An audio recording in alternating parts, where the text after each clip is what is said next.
Hello दोस्तों, नमस्कार। मैं विजय पूनिया और आप देख रहे हैं विजय एजुकेशन।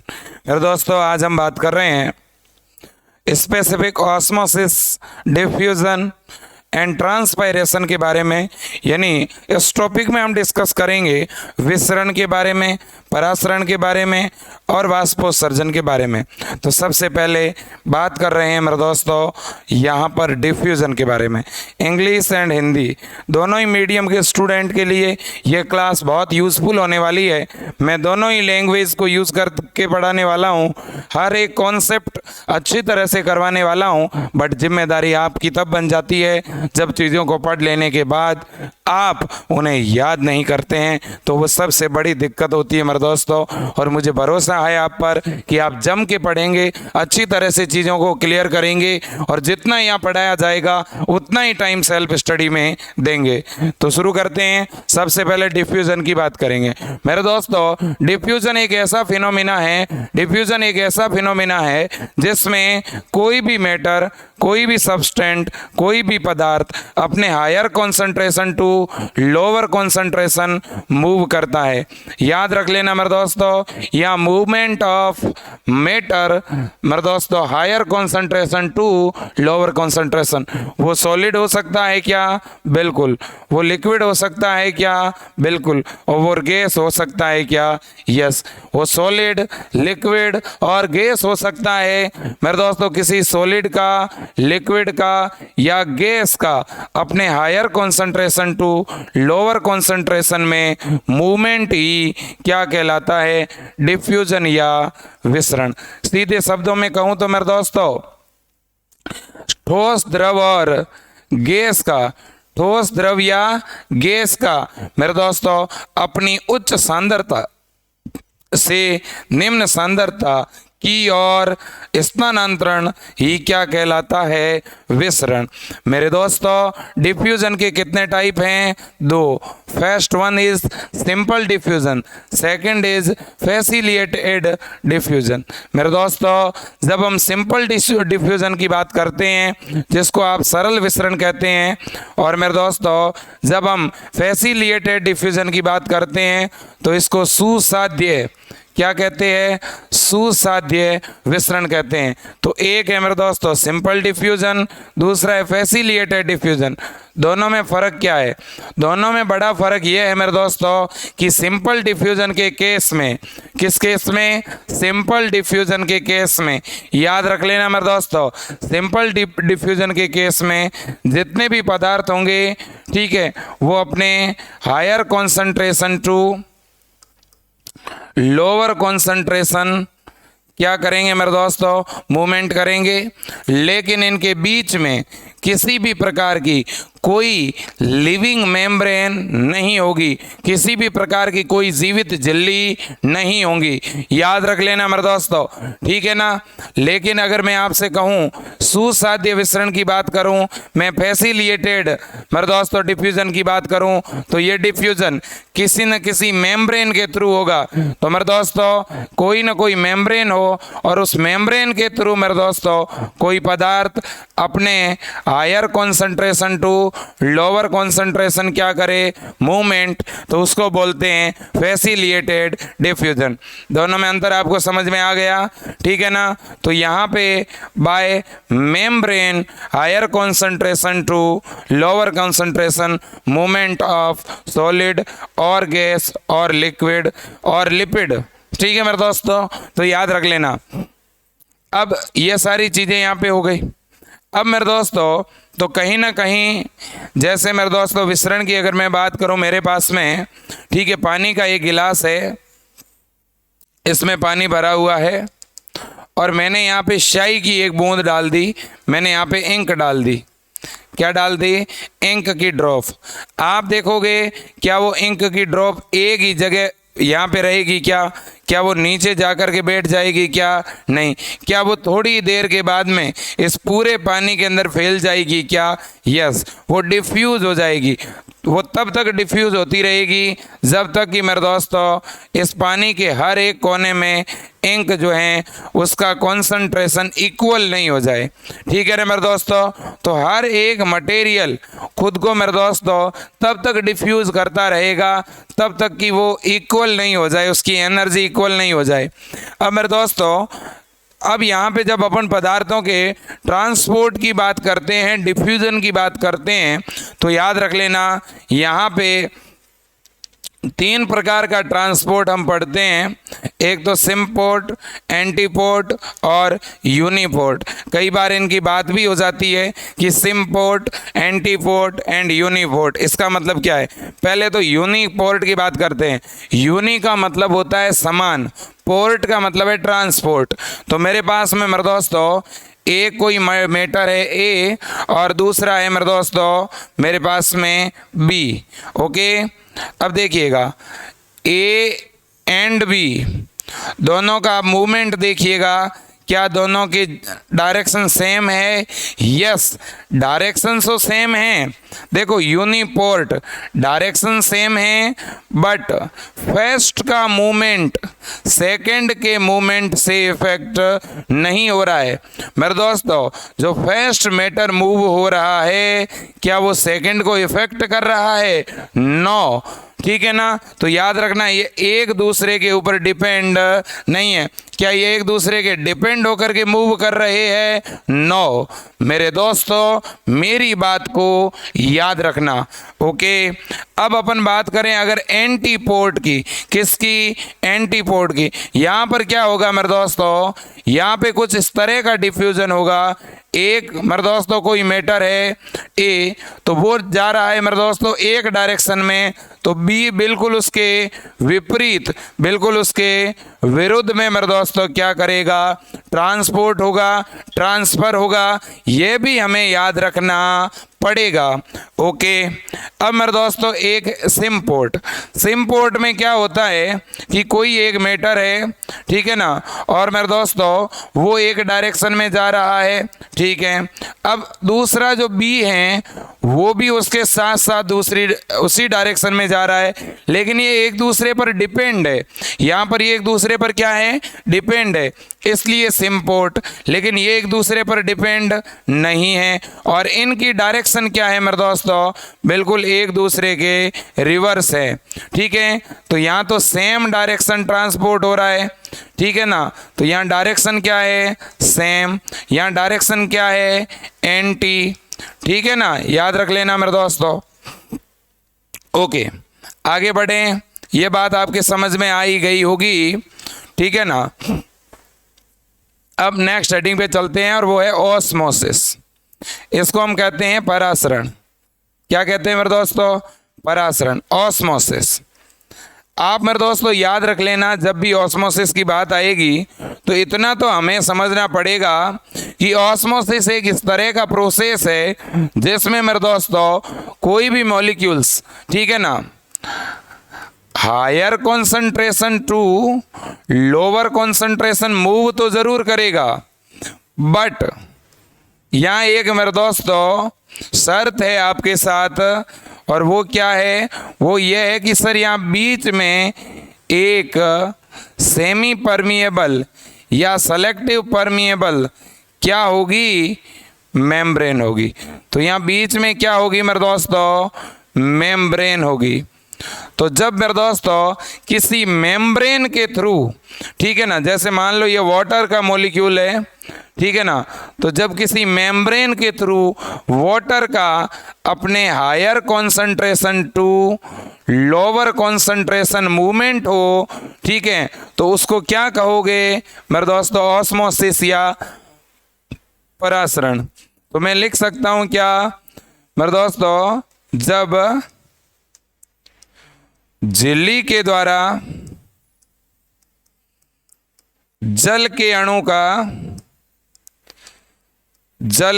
का अपनी उच्च सांद्रता से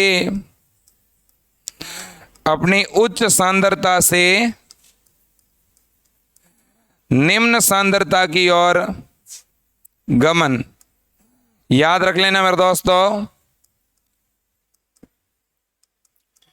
मैं एक बार फिर कह रहा हूं, by a semi permeable membrane a water molecule मेरे दोस्तों याद रख लेना। और दूसरी बात यहाँ पे एक और बता रहा हूँ, यहाँ वाटर मॉलिक्यूल्स के अलावा भी कोई और मॉलिक्यूल्स भी हो सकता है क्या, अगर बीच में सेमी परमिएबल मेम्ब्रेन हो तो?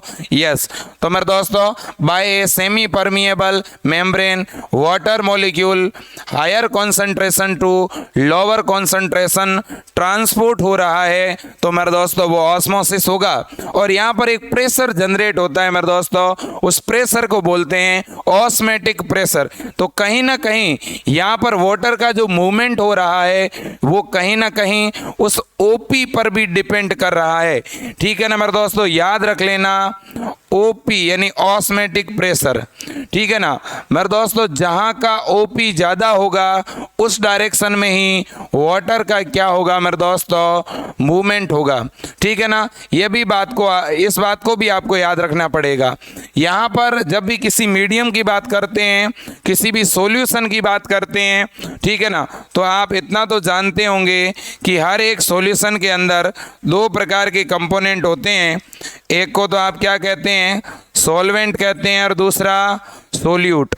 ठीक है ना मेरे दोस्तों, एक होता है बड़ा वाला कंपोनेंट जिसको आप विलायक कहते हैं, दूसरा छोटे वाला कंपोनेंट जिसको आप विलय कहते हैं, तो सोल्यूट, और दूसरा सॉल्वेंट। तो मेरे दोस्तों तो कहीं ना कहीं मैं ये भी तो कह सकता हूँ कि यहाँ पर अगर कोई सॉल्वेंट है हमारे पास और वो सॉल्वेंट अपने higher concentration to lower concentration by semi permeable membrane transport हो रहा है, तो मेरे दोस्तों क्या इसको हम ऑस्मोसिस कह सकते हैं? यस। तो क्या ऑस्मोसिस एक टाइप का डिफ्यूजन ही है क्या? यस। ठीक है ना, तो ये चीज़ें हमें यहाँ पे याद रखनी है। अब देखो मेरे दोस्तों, सॉल्यूशन की अगर मैं बात करूँ तो अब सॉल्यूशन जो हैं वो अलग अलग प्रकार के हो सकते हैं। या तो किसी सॉल्यूशन में सोल्यूट की मात्रा ज़्यादा हो सकती है। कैसे सर? तो जैसे कि मेरे दोस्तों मेरे पास में यहाँ पर एक बीकर में पानी है और मैंने इसमें नमक डालना शुरू कर दिया, तो नमक की मात्रा मैंने बढ़ा दी, नमक बहुत ज़्यादा हो गया इसमें। तो अब आप ही मुझे बताना, जब यहाँ पे नमक की मात्रा बहुत ज़्यादा हो जाएगी तो ऐसी परिस्थिति में इसके अंदर तो सोल्यूट बढ़ेगा कि घटेगा? तो इसमें सोल्यूट बढ़ेगा, है कि नहीं? ये बात आपको याद रखनी है। इसके बाद में मैं दूसरा अगर मेरे दोस्तों कंडीशन क्रिएट करूं, ठीक है ना, और मैं यहाँ पे जहाँ पे नमक डाला हुआ था मेरे दोस्तों वहाँ पे मैं बहुत ज़्यादा ही मात्रा में वाटर डालता गया, यानी मैं मेरे दोस्तों इस सॉल्वेंट की मात्रा को इम्प्रूव करता गया, तो आप मुझे बताइएगा एक कंडीशन ऐसी आएगी कि जो सोल्यूट का कॉन्सेंट्रेशन है वो तो मेरे दोस्तों जो है बहुत कम हो जाएगा और सॉल्वेंट का ज़्यादा हो जाएगा। तो कहीं ना कहीं सोल्यूट और सॉल्वेंट इन दोनों का जो रेशियो है वो मेरे दोस्तों सॉल्यूशन के टाइप को डिफाइन करता है, और इसी बेस पर सोल्यूट एंड सॉल्वेंट के कॉन्सेंट्रेशन के बेस पर विलायक और विलेय की मेरे दोस्तों सांद्रता के आधार पर ही हम जो है सॉल्यूशन को तीन भागों में बांटते हैं, एक हाइपोटोनिक, दूसरा आइसोटोनिक और तीसरा हाइपरटोनिक। याद रखना हाइपरटोनिक के अंदर क्या ज्यादा है मेरे दोस्तों, इसमें सोल्यूट बहुत ज्यादा है। क्या ज्यादा है? सोल्यूट ज्यादा है। इसलिए अगर आप हाइपरटोनिक सॉल्यूशन में अति परासरी विलयन में कोई एक मेरे दोस्तों सेल रख देंगे तो उसके अंदर का जितना भी वाटर है वो बाहर आ जाएगा। क्यों भैया? क्योंकि बाहर क्या ज़्यादा है? सोल्यूट, और जिधर सोल्यूट ज़्यादा होता है उधर कौन आता है? वाटर। ठीक है ना, तो मेरे दोस्तों अगर आप यहाँ एक सेल रख देंगे तो इसके अंदर का कंप्लीट जो वाटर है वो बाहर की तरफ इस सॉल्यूशन में आ जाएगा, और ये सेल का मेरे दोस्तों प्लाज्मोडायलाइसिस हो जाएगा, जीव द्रव्य विकुंचन हो जाएगा। ठीक है, अब मेरे दोस्तों एक होता है आइसोटोनिक। आइसोटोनिक का मतलब है जहाँ पे विलय और विलय की सांद्रता का जो रेशियो है मेरे दोस्तों वो इक्वल होता है। तो कहीं ना कहीं इस तरह का अगर कोई सॉल्यूशन है तो ऐसी परिस्थिति में मेरे दोस्तों होगा क्या, मैं अगर यहाँ सेल रख भी दूंगा तो इस सेल के अंदर जो वाटर है और बाहर जो वाटर है मेरे दोस्तों कहीं ना कहीं उसका जो रेशियो है वो इक्वल हो जाएगा। ठीक है ना, इसलिए अंदर का वाटर बाहर मूव नहीं करेगा। किसी सेल के अंदर का सॉल्यूशन और जो बाहर का सॉल्यूशन है वो एक प्रकार से इक्वल हो गया, एक जैसा हो गया। ठीक है ना। लेकिन एक होता है हाइपोटोनिक। हाइपोटोनिक सॉल्यूशन में मेरे दोस्तों आप ये मान लो कि सोल्यूट यहाँ पे कम रहता है। जब सोल्यूट कम होगा, ठीक है ना, और अंदर अगर मैं इसमें बात करूं तो ऐसी परिस्थिति में इस सेल के अंदर जो है बाहर से कौन एंटर करेगा? वाटर। तो ये क्या हो जाएगी? फूल जाएगी, टर्जिड हो जाएगी। लेकिन मेरे दोस्तों हाइपरटोनिक सॉल्यूशन में अगर आप ऐसी कोई सेल रखोगे तो वो क्या हो जाएगी मेरे दोस्तों? फ्लैसिड हो जाएगी, ठीक है ना। तो सॉल्यूशन के 3 अलग अलग टाइप है। अब आगे बढ़ेंगे मेरे दोस्तों और बात किसकी करेंगे? जल के अवशोषण की। किसकी बात कर रहे हैं? जल अवशोषण की। जल अवशोषण। अब मेरे दोस्तों हम नॉर्मली प्लांट को लेकर के बात कर रहे हैं, तो जब मैं जल अवशोषण की बात करता हूं मेरे दोस्तों, तो आप इस बात को तो समझते होंगे कि जब जब भी हम वाटर को एब्जॉर्व करते हैं, जब जब प्लांट वाटर को एब्जॉर्व करता है तो उसका ट्रांसपोर्ट भी होता होगा पौधे में, ठीक है। और पौधा जो है वाटर को 2 मेथड के द्वारा एब्जॉर्व करता है, एक तो पैसिव और एक एक्टिव। एक मेरे दोस्तों जल का जो अवशोषण होता है वो सक्रिय, दूसरा निष्क्रिय। सक्रिय में एनर्जी यूज होती है, निष्क्रिय में एनर्जी यूज नहीं होती।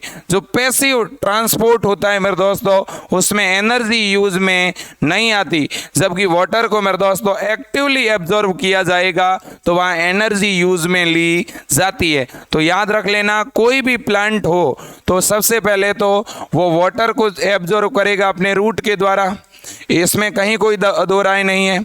जब वो वाटर को एब्जॉर्व करेगा किसके थ्रू मेरे दोस्तों? अपने रूट के थ्रू। तो वहाँ उसके पास में 2 चीज़ें हैं, ठीक है ना। या तो वो एनर्जी को यूज में लेकर के वाटर को एब्जॉर्व करेगा, और या बिना एनर्जी के ही वाटर उसके अंदर एब्जॉर्व हो जाएगा। ऐसा कैसे हो सकता है कि बिना ऊर्जा के जल रूट के अंदर एंटर कर जाए? क्या ऊपर से कोई ऐसा प्रेशर लग रहा है क्या? यस मेरे दोस्तों, आपको मालूम होगा एक प्लांट के रूट के अंदर से जो वाटर एब्जॉर्व हुआ वो मेरे दोस्तों लीफ तक कैसे पहुंच गया? ट्रांसपायरेशन की वजह से, वाष्प उत्सर्जन की वजह से। मेरे दोस्तों जो प्लांट की लीफ होती है उससे लगातार ट्रांसपायरेशन होता है, वाष्प उत्सर्जन होता है, लगातार जल जो है वाष्प के रूप में निकलता है, और इस वजह से मेरे दोस्तों प्लांट के नीचे के भागों में एक प्रेशर जनरेट होता है, एक कोहेशन प्रेशर जनरेट होता है। इस वजह से, उसी प्रेशर की वजह से वाटर मॉलिक्यूल सोइल से निकल करके, मृदा से निकल करके रूट हेयर के द्वारा, मूल रोम के द्वारा जाइलम तक आ जाता है, और जाइलम से फिर वो ऊपर की डायरेक्शन में आता है। तो याद रख लेना मेरे दोस्तों, तो कहीं ना कहीं रूट के थ्रू वाटर एब्जॉर्ब होता है, जल अवशोषित होता है। इसमें सबसे बड़ा मेरे दोस्तों अगर कोई कारण है तो वो है ट्रांसपायरेशन। आपसे एग्जाम में ऐसा पूछा जा सकता है कि वाटर मेरे दोस्तों सबसे ज्यादा जो जल है वो सक्रिय विधि से अवशोषित होगा कि निष्क्रिय से? याद रख लेना, जल का सबसे ज्यादा हाईएस्ट अमाउंट जो है वो पैसिवली एब्जॉर्ब होता है, ठीक है ना। तो highest water absorb by passive method, याद रखना आप, ठीक है ना, ठीक है ना। तो अधिक मात्रा में जो जल है वो निष्क्रिय अवशोषण विधि से ही क्या होगा? अवशोषित होगा, ठीक है ना। तो ज़्यादातर, और वो भी कितना, 96 से लेकर 98% जो है जल का कैसा अवशोषण होगा? निष्क्रिय अवशोषण। कैसा अवशोषण मेरे दोस्तों? निष्क्रिय अवशोषण। ओके। अब मेरे दोस्तों इतना तो मैंने आपको बता दिया कि जल का अवशोषण पादपों में, प्लांट में एक तो सक्रिय और दूसरा कैसा होता है? निष्क्रिय। दोनों में मैंने आपको अंतर भी बता दिया। क्या बताया? एक्टिव ट्रांसपोर्ट में एटीपी यूज में आएगी, ऊर्जा का क्या होगा? ऊर्जा का क्या होगा मेरे दोस्तों? उपयोग होगा। जबकि यहाँ निष्क्रिय परिवहन के अंदर क्या ऊर्जा काम में आएगी? नहीं। यहाँ पे एटीपी यूज में आएगी? नहीं, एटीपी का यूज नहीं होगा। एटीपी का यूज नहीं होगा। दूसरा मेरे दोस्तों, हाईएस्ट अमाउंट में, सर्वाधिक मात्रा में वाटर एब्जॉर्ब किस मेथड में होता है मेरे दोस्तों? निष्क्रिय में। कितना? लगभग 95% वाटर एब्जॉर्ब होता है इस मेथड से, ठीक है ना। और मेरे दोस्तों पैसिवली वाटर एब्जॉर्ब कब होगा? एक बार सोचो जरा, एक प्लांट के अंदर, और आप आंसर देना, एक प्लांट में ट्रांसपायरेशन कब होता है? डे में कि नाइट में? एक पौधे में वाष्पोत्सर्जन कब होगा? दिन में कि रात में? मेरे दोस्तों वाष्पोत्सर्जन दिन में चलने वाला प्रक्रम है। ट्रांसपायरेशन मेरे दोस्तों एक ऐसा मेथड है जो ओनली डे के अंदर चलता है, याद रखना। ट्रांसपायरेशन का पूरा प्रोसीजर मेरे दोस्तों डे में चलेगा, ठीक है। तभी तो मेरे दोस्तों एक प्लांट डे में पैसिवली वाटर को एब्जॉर्ब करेगा और जाइलम के द्वारा लीफ तक और अदर भागों तक ट्रांसपोर्ट करेगा। बट नाइट में ट्रांसपायरेशन नहीं चलता, तो नाइट में प्लांट के अलग अलग भागों तक वाटर कैसे सर्कुलेट होगा? तो सर नाइट में वाटर जो है वो एक्टिव मेथड से जो है वो ट्रांसपोर्ट होगा। इसका मतलब नाइट में वाटर जो है वो एनर्जी यूज करके हम उसे रूट के अंदर क्या करेंगे? एब्जॉर्व करेंगे। हमारे रूट की जो सेल होगी वो एनर्जी मेरे दोस्तों यूज में लेगी, एटीपी यूज में लेगी और एब्जॉर्व करेगी, याद रखना। इसके बाद अगली बात बताना चाहता हूँ मेरे प्यारे बच्चों, जब भी मैं बात किसकी कर रहा हूँ? वाटर को एब्जॉर्व करने की, तो आपको यहाँ पे याद रखना पड़ेगा कि ये जो प्रोसीजर है पूरा, ठीक है, ये रूट प्रेशर पर डिपेंड करेगा, मूल दाब पर। तो याद रख लेना मेरे दोस्तों, जल के सक्रिय अवशोषण के दौरान कौन सा प्रेशर काम करेगा? Root pressure. जल के निष्क्रिय अवशोषण के दौरान कौन सा प्रेशर काम करेगा? वाष्पोत्सर्जन यानी ट्रांसपायरेशन। बताओ, वाटर के पैसिव एब्जॉर्ब होने में मदद करेगा ट्रांसपायरेशन और एक्टिव एब्जॉर्ब होने में मदद करेगा रूट प्रेशर।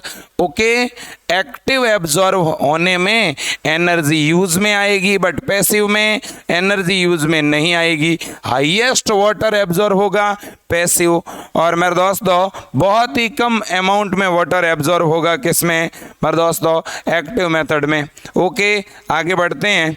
अब मेरे दोस्तों हम बात करते हैं कि वाटर जो मेरे दोस्तों एब्जॉर्ब होगा और फिर वो सर्कुलेट होगा, ट्रांसपोर्ट होगा, तो वास्तव में एक यहाँ पे मेथड काम करता है, एक यहाँ पे डिक्सन और जोली का सिद्धांत है, वो याद रखना, ठीक है। एक साइंटिस्ट था डिक्सन और दूसरा साइंटिस्ट कौन था? जोली। इन्होंने 1894 में एक थ्योरी दी थी। उस थ्योरी को मेरे दोस्तों क्या कहते हैं? कोहेशन, टेंशन, प्रेशर, और इसी को बोलते हैं ट्रांसपायरेशन पुल थ्योरी। क्या कहते हैं? Transpiration pull theory.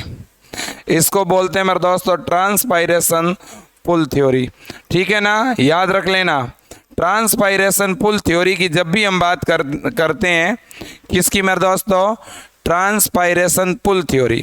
Transpiration pull theory की जब भी हम बात करते हैं तो यहाँ दो चीज़ें याद रखनी। कौन सी दो चीज़ें मेरे दोस्तों? याद ये रखना है कि इस थ्योरी में ये कहा गया कि एक जो प्लांट है, इस प्लांट की जो ये रूट होती है, इस रूट के द्वारा मेरे दोस्तों ये एक प्लांट है और यहाँ पर इसके लीफ के ऊपर ये स्टोमेटा है और ये यहाँ पे इसकी रूट है और इसके ऊपर ये रूट हेयर यानी मूल रोम है।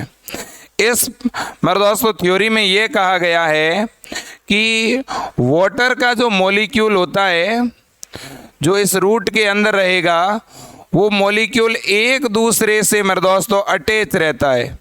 ये इस तरह से मैंने सारे वाटर मॉलिक्यूल बनाए हैं। इन्होंने कहा है ये जो वाटर के मॉलिक्यूल है ये एक चेन की तरह एक दूसरे से कनेक्ट रहते हैं, एक बॉन्ड के द्वारा जुड़े रहते हैं। जब कोई एक सिंगल वाटर मॉलिक्यूल बाहर की तरफ रिलीज होता है ट्रांसपायरेशन के द्वारा, तो ठीक उतनी मात्रा में एक न्यू वाटर मॉलिक्यूल जो है इस रूट के अंदर ऐड हो जाता है। रूट के अंदर क्या हो जाता है? ऐड हो जाता है। तो कहीं ना कहीं यहाँ पे ट्रांसपायरेशन वाटर को पुल कर रही है, मतलब खींच रही है। इस थ्योरी में यही कहा गया कि ट्रांसपायरेशन की वजह से वाटर को क्या किया जा रहा है, पुल। जैसे ही वाटर का एक मॉलिक्यूल बाहर निकला, बाकी वाले सभी मॉलिक्यूल ऊपर की तरफ खींच गए, तो एक पुल प्रेशर यहाँ पे मेरे दोस्तों काम हो कर रहा है ट्रांसपायरेशन के कारण। इसे हिंदी में क्या बोला जाता है, वाष्पोत्सर्जन खिंचाव सिद्धांत। याद रख लेना, वाष्पोत्सर्जन खिंचाव सिद्धांत, ट्रांसपायरेशन पुल थ्योरी। ये थ्योरी किसके लिए दी गई है, ये जल के अवशोषण और मेरे दोस्तों परिवहन। ठीक है, ये एग्जाम में क्वेश्चन पूछा जा सकता है।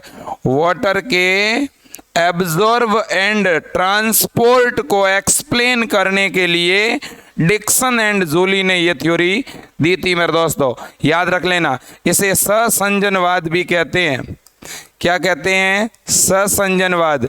इसमें यह कहा गया है कि वाटर के मॉलिक्यूल्स के बीच में एक कोहेशन प्रेशर काम करता है। Okay, done. मेरे दोस्तों, अब हम यहाँ पे बात कर रहे हैं pathway of water in plant, यानी मेरे दोस्तों पौधों के अंदर जल के फ्लो का एक पाथवे हम यहाँ पर पढ़ने जा रहे हैं। देखिए मेरे दोस्तों, आप एक बात को समझना, मैं यहाँ पे नई स्लाइड के द्वारा उस बात को समझाना चाहता हूँ। जैसे मान लो कि ये एक पौधे के रूट वाला भाग है, ठीक है, और इस रूट वाले भाग में यहां पर बीच में जाइलम है, या आप यही समझ लो कि ये जाइलम है और ये रूट का बाहर वाला भाग है। ओके, और यहां से निकल रहा है ये मूल रोम। ठीक है, अब इसमें यह कहा गया है, पार्श्व परिवहन के अंदर यह कहा गया है कि जो हमारा वाटर है, ये वाटर का मॉलिक्यूल जो बाहर की तरफ है, वो इस रूट एयर के द्वारा, मूल रोम के द्वारा इस जाइलम तक जाता है। यह है आपका जाइलम और यह है आपका रूट एयर, मूल रोम, रूट एयर। तो वाटर के लेटरल फ्लो का मतलब क्या है? अगर आपसे पूछे lateral flow, lateral flow of water, इसका मतलब क्या है मेरे दोस्तों? तो आप कहोगे सर इसकी मीनिंग ये है कि वाटर का रूट हेयर के थ्रू रूट के जाइलम तक ट्रांसपोर्ट। ठीक है, याद रखना, रूट एयर ने वाटर को एब्जॉर्व किया एंड आगे ट्रांसपोर्ट कर दिया कहां तक मेरे दोस्तों? जाइलम तक। तो तभी तो लेटरल फ्लो बोला इसको। ठीक है, तो यहां जो वाटर का मॉलिक्यूल है वो सबसे पहले एब्जॉर्ब हुआ किसके द्वारा? रूट हेयर के द्वारा। फिर रूट हेयर से वो सीधा कहां चला गया? रूट हेयर से सीधा वो जाइलम में ट्रांसपोर्ट हो गया। तो मेरे दोस्तों याद रख लेना, ये अपने आप में बड़ी बात है कि हमारे पास में क्या है? मूल रोम है। मूल रोम से मेरे दोस्तों ये किस में चला गया? जाइलम के अंदर। कौन? जल का अणु। और जल के अणु का मूल के मूल रोम से जाइलम तक परिवहन ही क्या कहलाता है? पार्श्व परिवहन। क्या कहलाता है मेरे दोस्तों? पार्श्व परिवहन। और वाटर के लेटरल फ्लो के मेरे दोस्तों दो महत्वपूर्ण पाथवे है। वैसे कुछ बुक्स में 3 दिए होते हैं। ठीक है, एक होता है एपोप्लास्ट और दूसरा होता है सिम्प्लास्ट। एक तो कौन सा? एपोप्लास्ट और दूसरा कौन सा? सिम्प्लास्ट। याद रख लेना। वैसे एक थर्ड होता है वैक्यूलर। वैक्यूलर। अब मेरी बात को ध्यान से सुनो। वाटर के लेटरल फ्लो के पार्श्व परिवहन के यानी पानी के अणु के मेरे दोस्तों रूट एयर से जाइलम तक पहुंचने के टोटल 3 रास्ते हैं। ठीक है मेरे दोस्तों, 3 पाथवे है। First pathway is apoplast pathway, second pathway is symplast pathway and third pathway is vacuolar pathway. Okay, अब मेरे दोस्तों इन तीनों में क्या डिफरेंस है, ठीक है, इसको जानते हैं। इन तीनों में क्या अंतर है, एपोप्लास्ट, सिम्प्लास्ट और वैक्यूलर। मेरे दोस्तों इन तीनों में अंतर ये है, ठीक है, मेरी बात को ध्यान से सुनना। अगर मैं सबसे पहले सिम्प्लास्ट की बात करूं तो सिम्प्लास्ट एक ऐसा पाथवे है जिसमें यह कहा गया है कि वाटर जो हैं वो एक सेल से अगली सेल में और उससे फिर अगली सेल में, इस प्रकार से सेल के अंदर से होकर के वाटर आगे बढ़ता है। यह इस सिम्प्लास्ट पाथवे में कहा गया है। अब प्लांट के अंदर एक सेल दूसरी सेल से, याद रख लेना, प्लाज्मोडेस्मेटा के थ्रू जुड़ी होती है। किसके द्वारा, प्लाज्मोडेस्मेटा। प्लाज्मोडेस्मेटा को जीव द्रव्य तंतु कहते हैं। मान लो ये एक प्लांट सेल है, ये दूसरी प्लांट सेल है, तो ये प्लांट सेल इसके, ये मेरे दोस्तों प्लाज्मोडेस्मेटा इसके ये हैं, ये कुछ इस तरह से आपस में जुड़ी हुई होती है, ठीक है ना। तो एक सेल के अंदर अगर वाटर आया है तो वो इन प्लाज्मोडेस्मेटा के थ्रू नेक्स्ट सेल में चला जाएगा। तो याद रखना, प्लाज्मोडेस्मेटा के थ्रू यानी जीव द्रव्य तंतु के द्वारा, जीव द्रव्य तंतु के द्वारा मेरे दोस्तों वाटर का जो ये फ्लो हो रहा है, इस फ्लो को ही हम कह रहे हैं सिम्प्लास्ट। याद रखना, सिम्प्लास्ट पाथवे में वाटर के फ्लो में कौन हेल्प करेगा, प्लाज्मोडेस्मेटा। याद रख लेना, प्लाज्मोडेस्मेटा के थ्रू तो ये जा रहा है, बट यहाँ वाटर सेल के बाहर से जा रहा है कि अंदर से, अंदर से। जब सेल के अंदर से वाटर आगे जाएगा तो उसके रास्ते में, उसके पथ में बहुत सारा रेसिस्टेंट होगा, बहुत सा मेरे दोस्तों जो अवरोध होगा। तो याद रखना, सबसे ज़्यादा प्रतिरोध वाला, सबसे ज़्यादा रुकावट वाला पाथवे भी ये है। तो यहाँ हाई रेसिस्टेंट होता है। क्या होता है, हाई रेसिस्टेंट होगा, यहाँ उच्च प्रतिरोध होगा। याद रखना, यहाँ रुकावट भी बहुत ज़्यादा है। इसको सजीव पथ कहते हैं, इसको लिविंग पाथवे कहते हैं मेरे दोस्तों। कैसा पाथवे कहते हैं इसको, सॉरी, इसको लिविंग पाथवे कहते हैं। क्या कहते हैं मेरे दोस्तों, इसको लिविंग पाथवे कहा जाता है। ये भी मेरी बात याद रखना मेरे दोस्तों। ओके मेरे दोस्तों, ओके सर। अब देखिएगा, ठीक है, अब देखिएगा हम वैक्यूलर पथ की बात करेंगे, वैक्यूलर पथ की। लेकिन उससे पहले एपोप्लास्ट में क्या होगा सर, एपोप्लास्ट में कुछ नहीं, आपका जो वाटर है वो इस सेल के बाहर बाहर जाएगा इस तरह से, ठीक है ना। मतलब इस सेल मेम्ब्रेन के बिल्कुल बाहर जो भी मेरे दोस्तों स्पेस होता है, उस स्पेस से होकर वाटर आगे बढ़े तो वो हो गया आपका एपोप्लास्ट। और अगर यही वाटर यहाँ पर प्लांट सेल में जो रिक्तिकाएं होती है, जो वैक्यूल्स होती है, इन वैक्यूल की टोनोप्लास्ट को पार करता हुआ आगे बढ़े तो वो हो गया आपका वैक्यूलर। इनसे एक दो एमसीक्यू बन सकते हैं क्या, यस। सबसे पहला एमसीक्यू हम क्या बना सकते हैं, मैं अगर ये कहूं रूट हेयर के थ्रू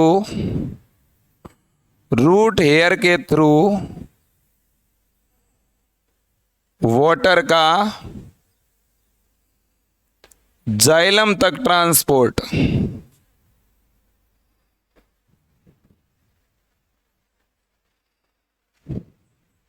बताओ, देखो ऑप्शन बता रहा हूं, ठीक है ना। वैसे इसका आप डायरेक्ट आंसर भी दे सकते हैं,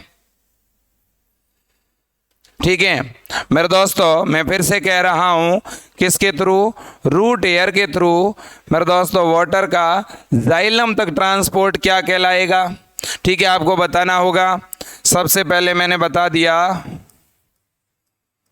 फिजिकल फ्लो, सेकंड है लेटरल फ्लो, थर्ड है केमिकल फ्लो। बताइएगा मेरे दोस्तों ये किस प्रकार का फ्लो है। सीधी सी बात है सर, यह तो लेटरल फ्लो है। ओके, नेक्स्ट क्वेश्चन मैं आपके सामने रखना चाहता हूं, ठीक है, आप मुझे बताना, by plasmodesmata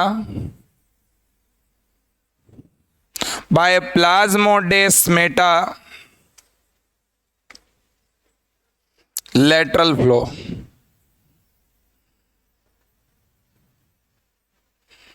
By plasmodesmata lateral flow is also known as, answer दीजिएगा।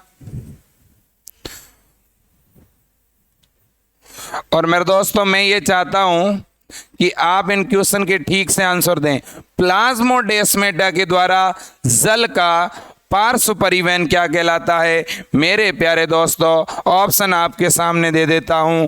Apoplast, option B symplast, option C vacuolar. बताओ देखें। ठीक, अभी मैंने बताया था प्लाज्मोडेस्माटा के थ्रू अगर वाटर मेरे दोस्तों फ्लो होगा तो उसको बोलेंगे सिम्प्लास्ट पाथवे। ठीक है ना। तो एपोप्लास्ट में क्या होगा? एपोप्लास्ट में तो मेरे दोस्तों एक सेल के मेम्ब्रेन और सेल वॉल के बीच, अगर ये एक सेल है और इस सेल का ये मेम्ब्रेन है और बाहर की तरफ ये अगर सेल वॉल है, तो याद रख लेना मेरे दोस्तों, यहाँ पर जो वाटर फ्लो होगा वो कुछ इस तरह से होगा कि ये जैसे कंडीशन को समझना, आपके समझ आ जाएगा। ठीक है ना। अब अगर वाटर कुछ इस तरह से फ्लो हो रहा है यहाँ से, ठीक है ना। अब मैं ब्लू लाइन में वाटर को शो कर रहा हूँ, यहाँ से अगर वाटर ऐसे फ्लो हो रहा है वो तो हो गया आपका सिम्प्लास्ट। ओके। अब मैं मेरे दोस्तों एक दूसरी और लाइन में शो कर रहा हूँ। अब अगर आपका वाटर, ये सेल मेम्ब्रेन है और ऊपर सेल वॉल है, यहाँ से होकर के फ्लो हो तो ये आपका एपोप्लास्ट है। एपोप्लास्ट बाहर की तरफ, सिम्प्लास्ट अंदर की तरफ। इतना तो याद रख लोगे कि नहीं रख लोगे? बोलो तो सही। ज़्यादा रेसिस्टेंस किस में है? उच्च प्रतिरोध किस में है? इतना तो बता दो। ओके। अब मेरे दोस्तों आगे आ जाओ। अब देखिए, तो इसकी बात कर रहे थे हम। ठीक है। By root hair water transport to xylem. ठीक है। अब मेरे दोस्तों तो मूल रोम के द्वारा जाइलम तक जल का परिवहन पार्श्वीय परिवहन कहलाएगा। इसमें एक तो होता है एपोप्लास्ट, दूसरा सिम्प्लास्ट, तीसरा वैक्यूलर। इनका हिंदी में भी यही नाम है। इसको रिक्ति का पथ कहते हैं, रिक्ति का पथ। ठीक है। इसको तो सिम्प्लास्टी कहते हैं, इसको एपोप्लास्टी कहते हैं। इसमें जो जल है वो सेल वॉल यानी कोशिका भित्ति और सेल मेम्ब्रेन यानी कोशिका झिल्ली के बीच में परिवहन होगा। ठीक है। तो भित्ति एवं झिल्ली के मध्य के स्पेस से परिवहन। और आप देख सकते हैं इस डायग्राम में, देखिए देखें आपको समझ आएगा। इस डायग्राम में देखो, एक दो वाटर इस तरह से ये बीच में से फ्लो हो रहा है। देखो प्लाज्मोडेस्माटा यहाँ पर बने हुए हैं, इनके थ्रू जो वाटर ये आगे बढ़ रहा है इसको सिम्प्लास्ट कह रहे हैं। क्या कह रहे हैं? सिम्प्लास्ट। और ये वाटर अंततः जाइलम तक आ चुका है। कहाँ तक आ गया? जाइलम तक। ये आपका सिम्प्लास्ट है। जबकि वाटर बाहर की तरफ देखो, यहाँ पे दिखाया गया ये जो बाहर की तरफ आपको डार्क रीजन दिख रहा है ना, ये कौन सा एरिया है जानते हो आप? सर ये बाहर की तरफ सेल वॉल है। ये कौन सी वॉल है? सेल वॉल है। और ये अंदर की तरफ क्या है? ये सर सेल मेम्ब्रेन है। तो याद रखो, बस इतना ही याद रखना है आपको। ठीक है ना। सेल वॉल और सेल मेम्ब्रेन के बीच का जो स्पेस है, इस स्पेस के अंदर मेरे दोस्तों वाटर आगे बढ़े तो वो एपोप्लास्ट होगा। और अगर यही वाटर मेरे दोस्तों रिक्तिका की टोनोप्लास्ट। अब सर टोनोप्लास्ट क्या है? ये तो बहुत ही ज़्यादा इंपॉर्टेंट क्वेश्चन है, वेरी वेरी मोस्ट। ठीक है। याद करो टोनोप्लास्ट क्या है। टोनोप्लास्ट किसको कहते हैं ज़रा बताना तो। सर जो एक वैक्यूल होती है, देखो प्लांट सेल जो होती है ना, पादप कोशिका, एक प्लांट सेल में तो सबसे बड़ी वैक्यूल ही होती है, सबसे बड़ी रिक्तिका होती है। और इस रिक्तिका की झिल्ली को, वैक्यूल की मेम्ब्रेन को ही मेरे दोस्तों टोनोप्लास्ट कहते हैं। क्या कहते हैं? टोनोप्लास्ट। ठीक है, याद रखना। ओके। और टोनोप्लास्ट के थ्रू अगर वाटर आगे बढ़े तो उसको क्या कहते हैं? उसको मेरे दोस्तों क्या कहोगे? तो उसको कहेंगे वैक्यूलर पाथवे। अब मैं एक बहुत बड़ा अंतर बता रहा हूँ, ध्यान से सुनना। ठीक है। सिम्प्लास्ट और एपोप्लास्ट में एक अंतर और है। क्या है? एक अंतर यह है कि मेरे दोस्तों सिम्प्लास्ट के अंदर तो ऑस्मोसिस के थ्रू वाटर आगे बढ़ेगा। लेकिन एपोप्लास्ट में वाटर मेरे दोस्तों डिफ्यूजन के थ्रू आगे बढ़ेगा। किसके थ्रू? विसरण के द्वारा। देखो मेरे दोस्तों, एपोप्लास्ट में तो जल हमेशा विसरित होगा, लेकिन और मेरे दोस्तों सिम्प्लास्ट में जल का हमेशा क्या होगा? परासरण होगा। सेकंड बड़ा मेरे दोस्तों अंतर बता रहा हूं, सिम्प्लास्ट के अंदर एटीपी यूज में ली जाती है, ऊर्जा खर्च होती है। सिम्प्लास्ट में क्या खर्च होती है? ऊर्जा। और इसको सजीव पथ कहते हैं, इसको लिविंग पाथवे कहते हैं। ये कैसा पाथवे मेरे दोस्तों? Living pathway. ठीक है, तो यहाँ से कई बार एक क्वेश्चन बनता है, इसलिए इसको मैं ज़्यादा वक्त दे रहा हूँ, समय दे रहा हूँ। मेरी बात अगर आप समझ गए तो मैं आगे बढ़ रहा हूँ।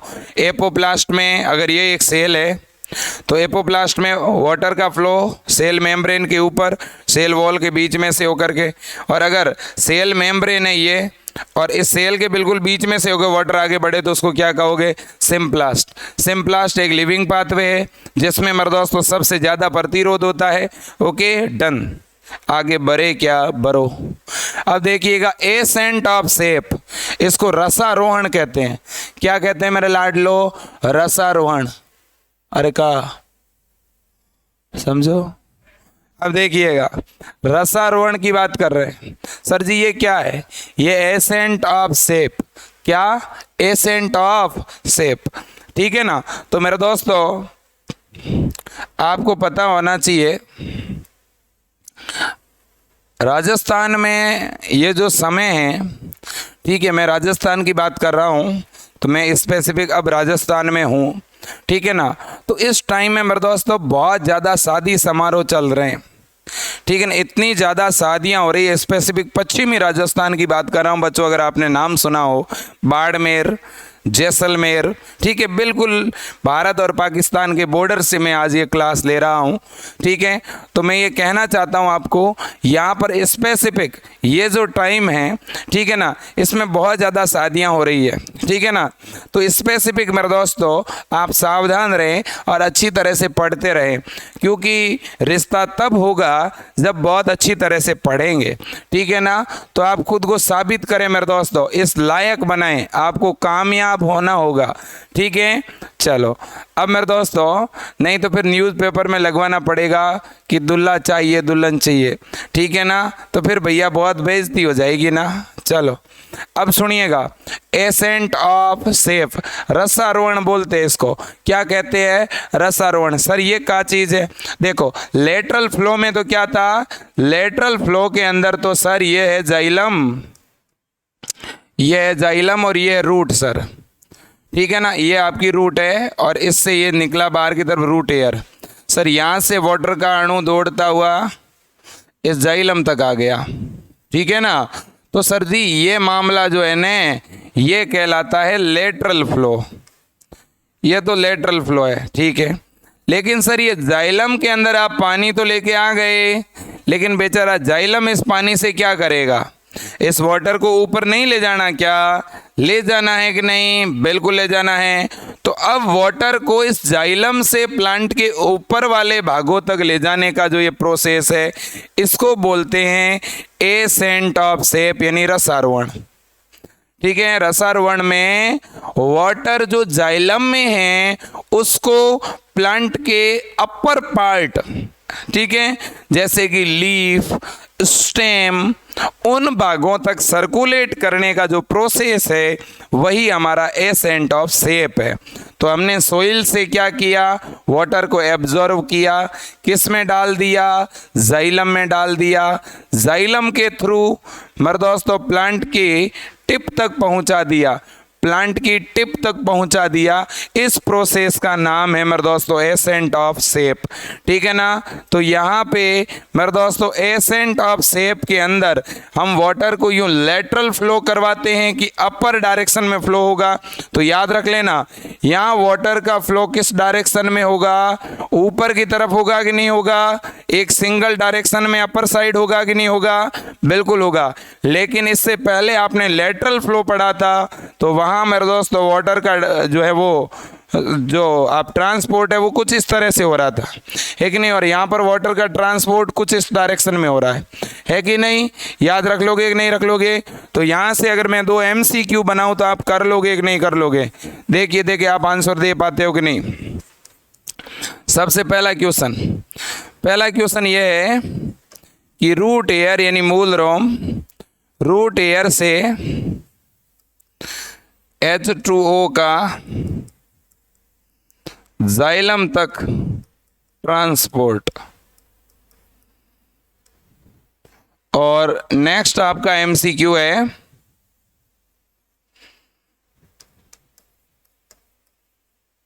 जाइलम से वाटर का प्लांट के अपर यानी टिप रीजन अपर पार्ट तक ट्रांसपोर्ट। इन दोनों का आंसर बताओ, इन दोनों प्रोसेस को क्या कहेंगे बताओ। देखें, सबसे पहला प्रोसेस मूल रोम से जल का जाइलम तक परिवहन, तो क्या हो गया? लेटरल फ्लो, पार्श्व परिवहन, ठीक है, ये तो हो गया लेटरल फ्लो। और अगर मैं कहूँ जाइलम से अब पानी को आप पौधे के ऊपरी भागों तक लेके चले गए तो उसको क्या कहोगे? तो सर हम इसको रसारोहण यानी एसेंट ऑफ सेप कहेंगे। ठीक, आगे बढ़े क्या? बढ़ो सर। अब सुनिएगा, अब हाँ, अब यहाँ से गड़बड़ शुरू हो गई। अब यहाँ से हमें ट्रांसपायरेशन पढ़ना है। ट्रांसपायरेशन, इसको वाष्पोत्सर्जन कहते हैं। क्या कहते हैं मेरे दोस्तों? वाष्पोत्सर्जन। अब सर वाष्पोत्सर्जन क्या है? तो याद रख लेना, प्लांट का जो एरियल पोर्शन होता है, पौधे का जो वायवीय भाग होता है ना मेरे दोस्तों, एक जैसे ये लीफ है, लीफ एरियल रीजन हुआ, वायवीय भाग हुआ। यहाँ से जल जो है जब जल वाष्प के रूप में बाहर निकले तो उसको हम कहते हैं मेरे दोस्तों ट्रांसपायरेशन। तो इसमें प्लांट के कौन से रीजन से प्लांट का जो एरियल पार्ट, ठीक है ना। अब मेरे दोस्तों प्लांट का एरियल पार्ट लिख दिया तो इसमें कौन कौन सा भाग आएगा? स्टेम आएगा, बिल्कुल, लीफ भी आएगा, बिल्कुल। तो प्लांट का जो वायवीय भाग है जैसे लाइक लीफ एंड स्टेम, ठीक है मेरे दोस्तों। तो प्लांट के एरियल पार्ट से यानी लीफ एंड स्टेम से मेरे दोस्तों क्या जल का बूंदों के रूप में क्या? नहीं मेरे दोस्तों। वाटर का गैसीय स्टेट में क्या? यस, ठीक है ना। तो यहाँ पे वाटर जो है आपका वो वाष्प के रूप में निकलेगा, यानी कौन सी स्टेट में मेरे दोस्तों? गैसीय स्टेट में निकलेगा, याद रख लेना। तो कहीं ना कहीं सबसे पहले तो मेरे दोस्तों हम यही कहेंगे कि पौधे के वायवीय भाग से जल का जल वाष्प के रूप में निकलना, ये बात तो याद रख लेना। पादप के कौन से भाग से मेरे दोस्तों? वायवीय भाग से। वायवीय भाग से क्या भाई? तो सर पौधे के वायवीय भाग से क्या भाई? तो पौधे के वायवीय भाग से जल का किस रूप में मेरे दोस्तों? वाष्प के रूप में निकलना। Okay, done. अब मेरे दोस्तों मेरी बात को ध्यान से समझना। सबसे ज़्यादा अगर कहें मेरे दोस्तों किसी एक भाग से वाष्पोत्सर्जन होता है तो वो लीफ है, ठीक है ना, याद रख लेना।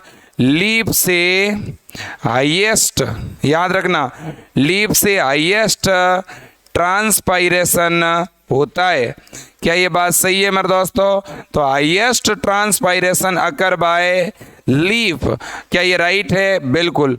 और इसके बाद में सेकंड मेरे दोस्तों जो ट्रांसपायरेशन होगा वो होता है आपका लेंटिकल्स से, ठीक है ना, याद रख लेना। इनको वातरंध्र कहते हैं और ये होते हैं स्टेम के ऊपर। तो स्टेम यानी तना। तो मेरे दोस्तों तना वाला जो भाग है, स्टेम वाला भाग है, वहाँ पर लेंटिकल्स होंगे और उनके थ्रू भी ट्रांसपायरेशन होता है, लेकिन बहुत कम। नॉर्मली ज़्यादातर जो ट्रांसपायरेशन है वो किसके द्वारा होगा मेरे दोस्तों? वो लीफ के द्वारा ही होगा।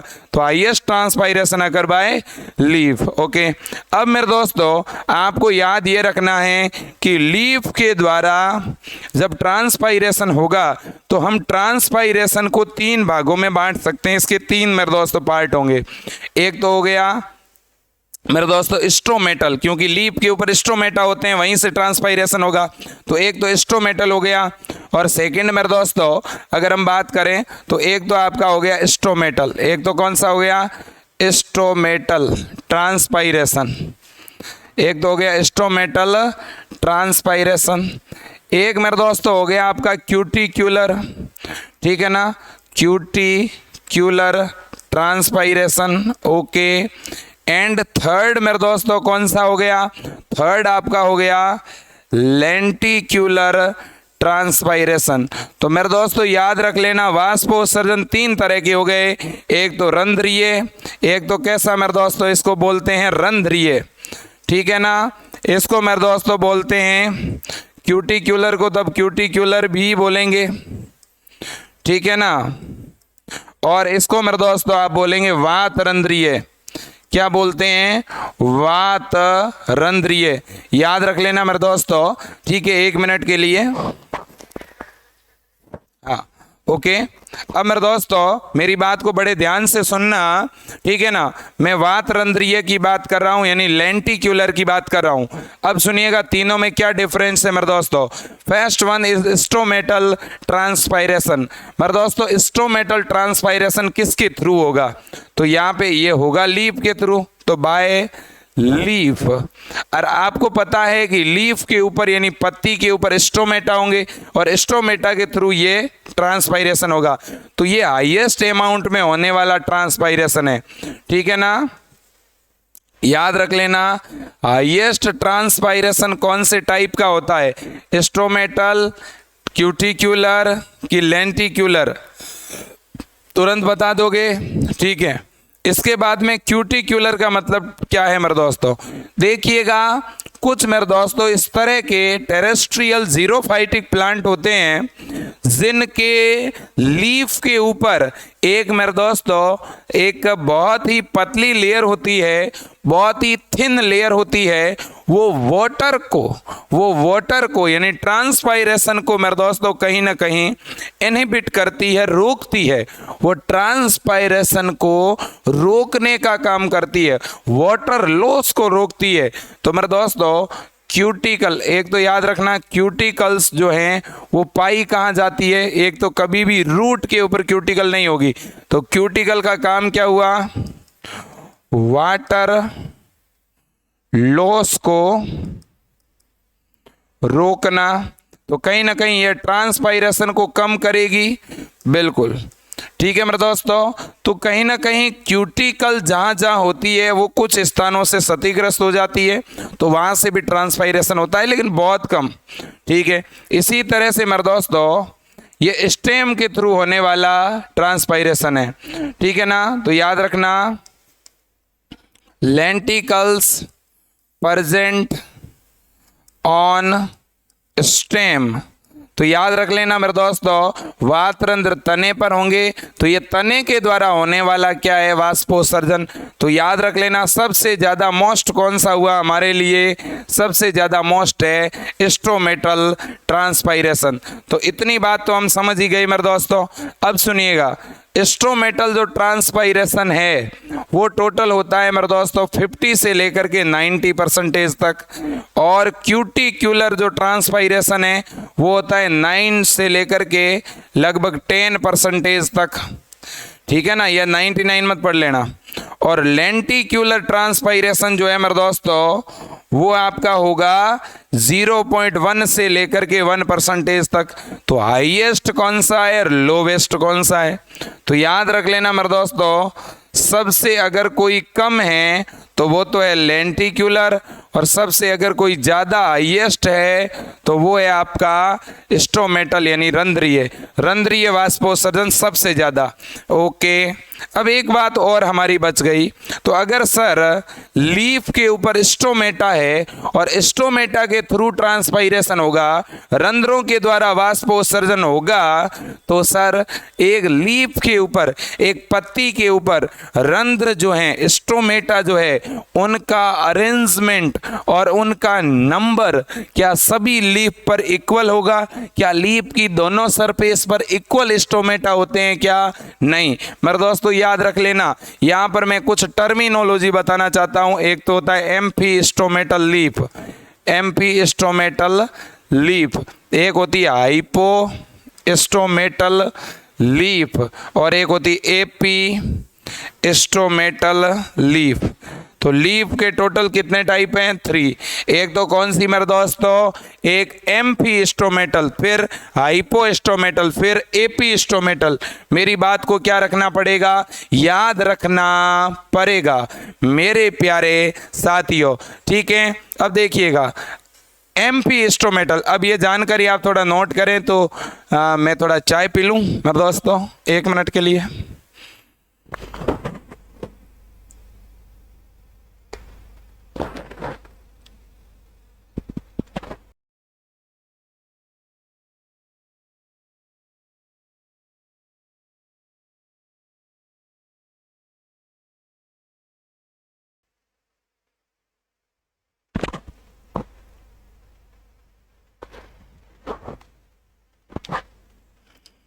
ओके मेरे दोस्तों, एक छोटा रिचार्ज 10 रुपये का और इसके साथ आपके और जो है क्वेश्चन का आंसर देते हैं। एम्फीस्टोमेटल, इसको बोलते हैं उभय रंध्री। क्या कहते हैं हिंदी में? उभय रंध्री। हाइपोस्टोमेटल जानते हो आप सभी, अधोरंध्री कहते हैं। और एपी का मतलब होता है ऊपर का, यानी अधिरंध्री। बड़े ही प्यार से इस बात को समझ लो। देखो मेरे दोस्तों, एम्फी का मतलब होता है दोनों, ठीक है। और स्टोमेटल यानी एक लीफ है मेरे दोस्तों मेरे पास में, और उस लीफ के दोनों सरफेस पर, याद रख लेना, इस लीफ के ऊपर वाले सरफेस पर जितने स्टोमेटा है उतने ही अगर इसके नीचे वाली सरफेस पर हो तो ऐसी लीफ को हम कहेंगे एम्फीस्टोमेटल। ये बात तो समझोगे? तो इक्वल मेरे दोस्तों याद रख लेना, इक्वल स्टोमेटा, ठीक है ना मेरे दोस्तों, याद रखना इसके दोनों ही सरफेस पर इक्वल स्टोमेटा होंगे, बराबर स्टोमेटा होंगे। अपर जो इसकी एपिडर्मिस और जो लोअर एपिडर्मिस है, ऊपर वाली बाह्य त्वचा और नीचे वाली बाह्य त्वचा पर इक्वल मेरे दोस्तों स्टोमेटा होंगे। Equal stomata on both epidermis, याद रख लेना, दोनों ही एपिडर्मिस के ऊपर स्टोमेटा क्या होंगे? समान होंगे। जानते हो इस तरह की लीफ कौन से प्लांट में होती है? मोनोकोट के अंदर। और ये कई बार एग्जाम में आता है क्वेश्चन, कौन से प्लांट में? मोनोकोट, ठीक है ना। ये बात अपन नोट करते हैं यहाँ पर। जो मोनोकोट प्लांट होते हैं मेरे दोस्तों, जो एक बीज पत्री पौधे होते हैं, एक बीज पत्री पौधों की जो पत्तियां होती है उनकी दोनों ही सतह पर मेरे दोस्तों रंध्र बराबर होते हैं। सर फर्क क्या पड़ेगा इससे? अरे मेरे दोस्त, ऊपर वाली सरफेस पर भी स्टोमेटा और नीचे वाली सरफेस पर भी स्टोमेटा, तो इस सरफेस से और नीचे वाली सरफेस से दोनों से बराबर इक्वल ट्रांसपायरेशन होगा। याद रख लेना, दोनों ही सरफेस से बराबर वाष्पोत्सर्जन होता है। कौन सी लीफ के द्वारा? एम्फीस्टोमेटल लीफ के द्वारा। अब बात करते हैं हाइपोस्टोमेटल की। हाइपो का मतलब होता है नीचे का, स्टोमेटल का मतलब स्टोमेटा। नीचे की सतह पर रंध्र होंगे ज्यादा और ऊपर वाली सरफेस पर स्टोमेटा होंगे कम। तो याद रख लेना, लोअर एपिडर्मिस, कौन सी एपिडर्मिस मेरे दोस्तों? लोअर एपिडर्मिस पर क्या ज्यादा होंगे? स्टोमेटा। ठीक है ना। यहाँ पर मेरे दोस्तों ज़्यादा नंबर में स्ट्रोमेटा होंगे नीचे की अधिचर्म पर, और इस तरह की जो लीफ होती है वो होती है डायकोट प्लांट में, द्विबीजपत्री पौधों में। ओके, सबसे लास्ट है मेरे दोस्तों अधिरंध्री। इसका मतलब क्या है? इसका मतलब मेरे लाडलो ये है कि ये जो आपकी लीफ है ना एपिस्टोमेटल, वास्तव में ये इस तरह की लीफ है, ठीक है ना, जिसके ऊपर वाली सरफेस पर स्टोमेटा ज्यादा है जबकि लोअर सरफेस पर स्टोमेटा कम है। तो मैं ये कह सकता हूं कि इसकी जो अपर एपिडर्मिस होती है, अपर एपिडर्मिस पर स्टोमेटा अधिक या हायर कह दो। ओके मेरे दोस्तों, तो तीनों लीफ में आप अंतर तो समझ ही चुके होंगे। बिल्कुल सर, एपीस्टोमेटल, हाइपोस्टोमेटल, एम्पीस्टोमेटल। ओके, अब देखो इसमें एक बात और है।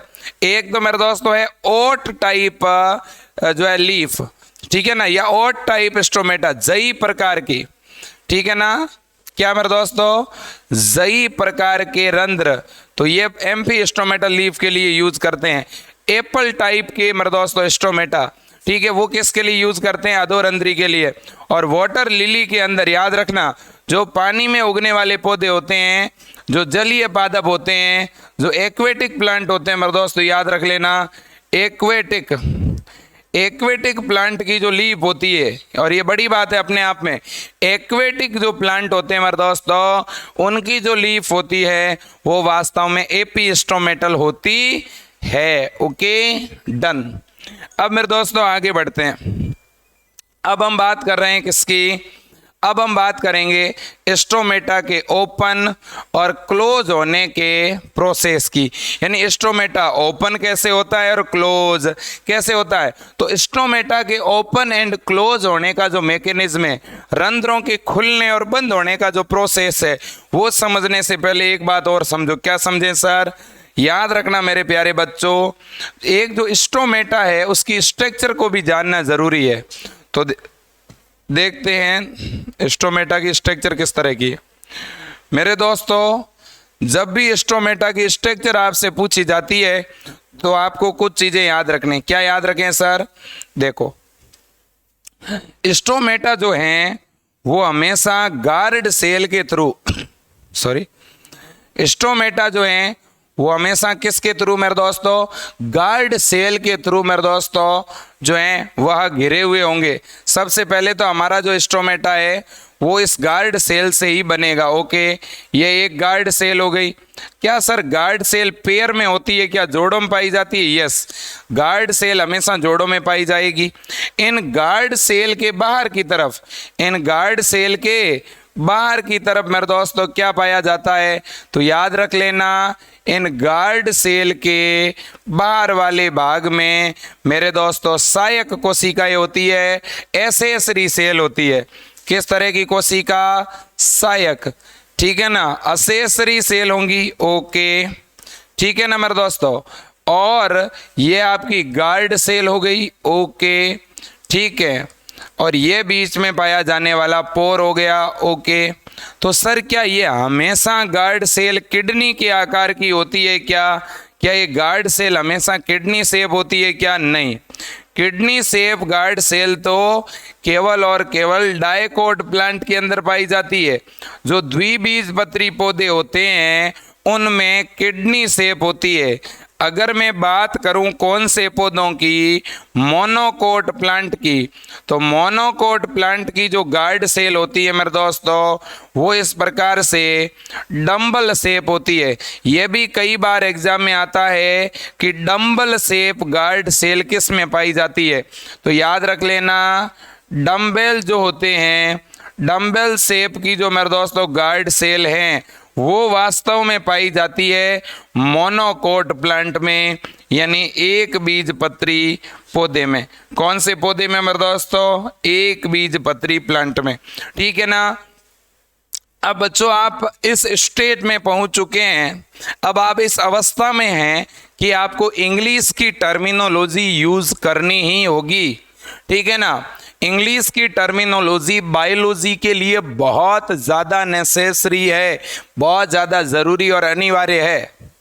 इनको जितना जल्दी सीख लो उतना ही फायदा है मेरे दोस्तों, ठीक है ना। ओके, अब क्योंकि बायो में हर एक चीज हिंदी में नहीं होती है, ठीक है, प्रत्येक जानकारी हिंदी में नहीं होगी, ठीक है, इस बात को भी हमें समझना होगा, स्वीकार करना होगा। ओके, ठीक है। तो डंबल शेप स्टोमेटा, या यूं कह दूं डंबल शेप गार्ड सेल, तो मोनोकोट में एक बीजपत्री में, और द्विबीजपत्री में कैसी गार्ड सेल होगी, किडनी शेप। ओके, चलो, तो एक जो स्ट्रोमेटा है मेरे दोस्तों, वो कौन कौन सी सेल से बना है, एक तो सहायक कोशिका, ठीक है ना, इसके बाद में दूसरी कौन सी, दूसरी मेरे दोस्तों गार्ड सेल, और गार्ड सेल के बीच में स्ट्रोमेटल पोर होता है, रंध्र या छिद्र बोलते हैं। तो ये एक स्ट्रोमेटा का फिगर है, और बाहर की तरफ एपिडर्मल सेल पाई जाती है, ठीक है ना।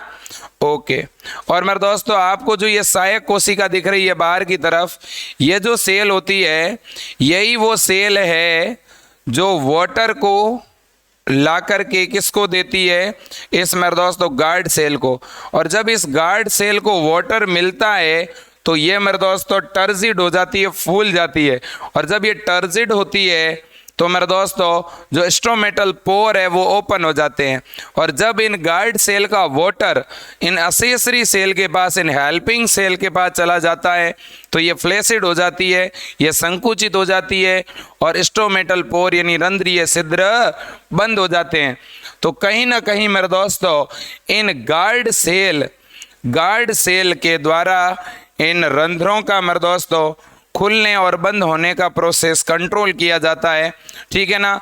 और याद रखना, इन स्टोमेटा का ओपन होना और इन स्टोमेटा का क्लोज होना, ये मेरे दोस्तों किसके, ये जो क्लोज होने का जो प्रोसेस है, इसी को हम मेरे दोस्तों रंध्र गति कहते हैं, याद रख लेना, ठीक है ना, मोशन ऑफ स्ट्रोमेटल पोर कहते हैं। ओके, तो हम इसकी मैकेनिज्म देख लेते हैं। अब सुनिएगा, अब नॉर्मली दो चीजें आप याद रखें, स्ट्रोमेटा ओपन कब होगा और क्लोज कब होगा।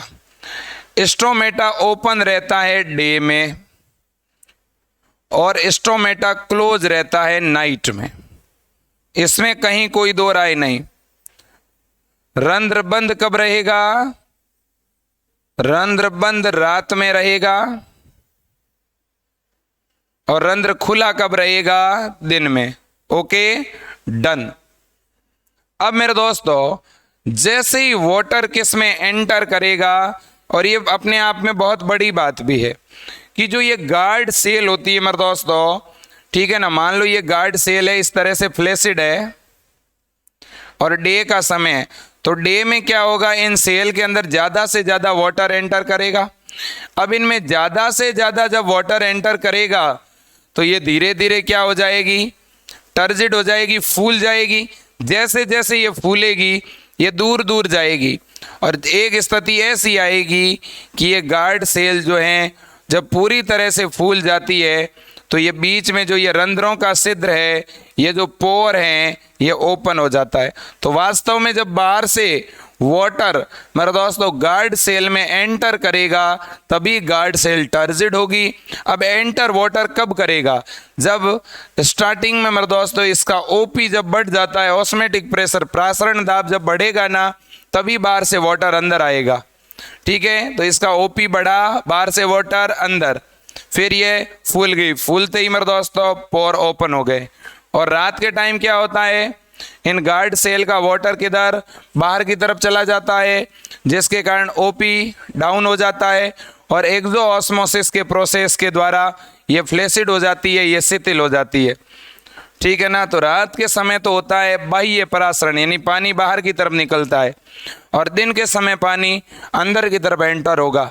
ये बात आपको याद रखनी पड़ेगी। अब आगे बढ़ते हैं, और देखिए यहाँ एक बहुत ही इंपॉर्टेंट मेरे दोस्तों फिनोमिना चलता है, और जिसको मेरे दोस्तों रंध्र गति का जो सिद्धांत है, ठीक है, इसे हम बोलते हैं मेरे दोस्तों पोटेशियम जो है हाइड्रोजन आयन ट्रांसफर थ्योरी, ठीक है ना। तो मैं इसे लिखना भी चाहता हूँ, K+H+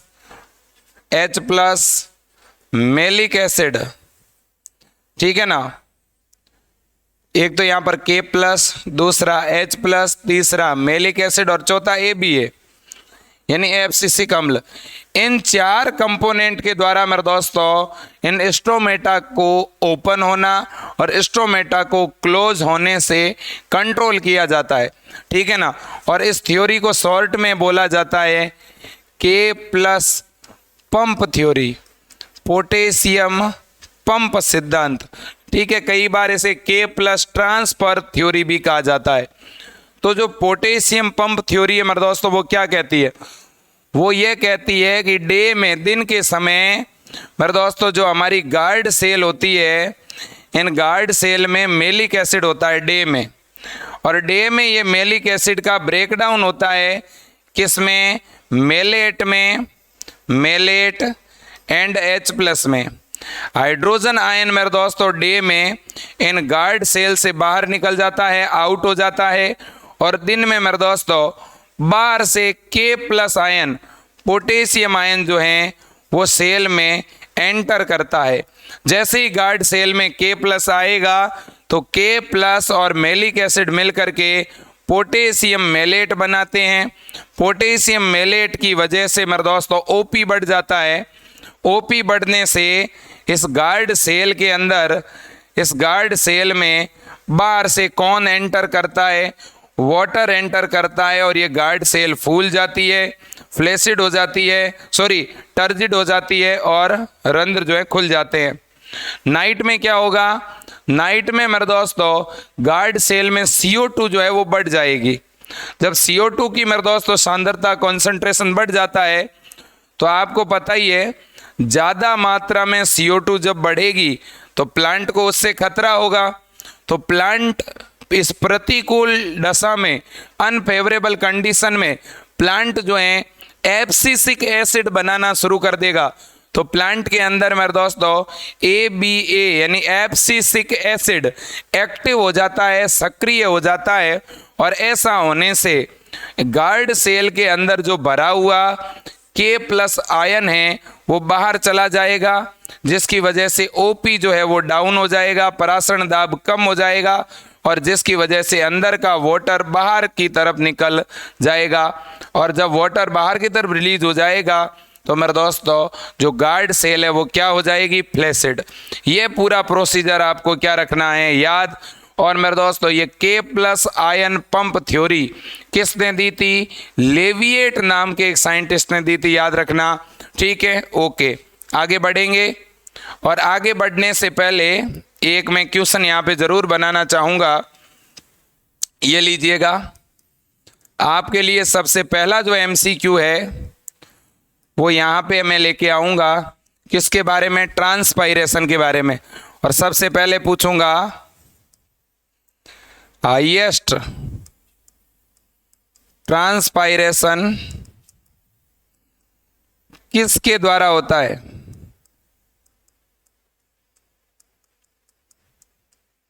सबसे अधिक वाष्पोत्सर्जन किसके द्वारा होता है।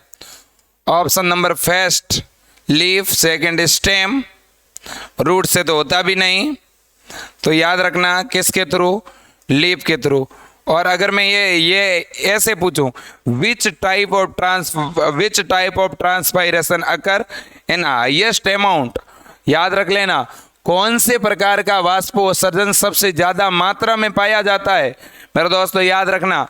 तो यहाँ लीफ वगैरह ऑप्शन में नहीं, और ऑप्शन में ये हो स्ट्रोमेटल, लेंटिक्यूलर और मेरे दोस्तों क्यूटिक्यूलर, तब आपका आंसर क्या होगा, स्ट्रोमेटल, स्ट्रोमेटल ट्रांसपायरेशन। ओके, नेक्स्ट क्वेश्चन जो है, विच थ्योरी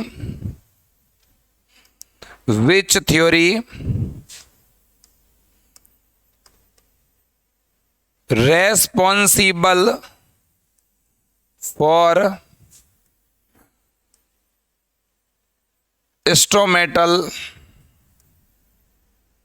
मैकेनिज्म, या मैं ये कह सकता हूं close and open stomata mechanism. मेरे दोस्तों स्टोमेटा के मोशन को कंट्रोल करने के लिए जो थ्योरी दी गई, उस थ्योरी को हम किस नाम से जानते, जो आज के टाइम में सबसे ज़्यादा एक्सेप्ट की जाने वाली एक मॉडर्न थ्योरी है जो लेविएट ने दी थी, उस थ्योरी का नाम क्या है मेरे दोस्तों? तो सर उसका नाम है K+ ion potassium ion pump theory. ठीक है, याद रख लेना। ओके, नेक्स्ट क्वेश्चन मैं आपके सामने जरूर रखना चाहूंगा, आप आंसर देना मेरे दोस्तों। ठीक है, मैं यहां पर आपसे जरूर ये पूछूंगा कि मोनोकोट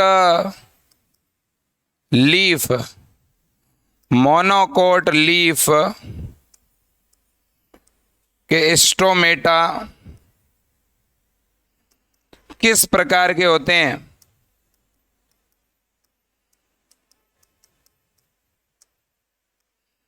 मोनोकोट लीफ के स्टोमेटा किस प्रकार के होंगे? अब मैं आपके सामने ऑप्शन नंबर फर्स्ट, लीफ के दोनों सरफेस पर समान, लीफ के दोनों एपिडर्मिस पर इक्वल इन नंबर, ठीक है ना। और सेकंड पॉइंट में कहूंगा कि अनइक्वल इन बोथ एपिडर्मिस, दोनों एपिडर्मिस पर असमान। बताओ, दोनों एपिडर्मिस पर असमान होंगे कि समान होंगे? याद रख लेना, मोनोकोट की बात कर रहा है, मोनोकोट में समान होते हैं दोनों ही मेरे दोस्तों, एपिडर्मिस पर स्टोमेटा समान होते हैं। और इस तरह की लीफ को क्या कहते हैं मेरे दोस्तों? एम्फी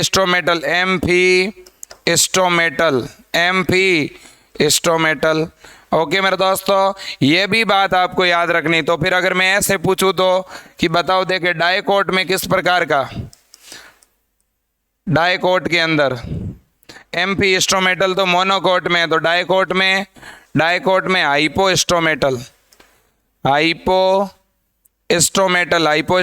को क्या कहते हैं?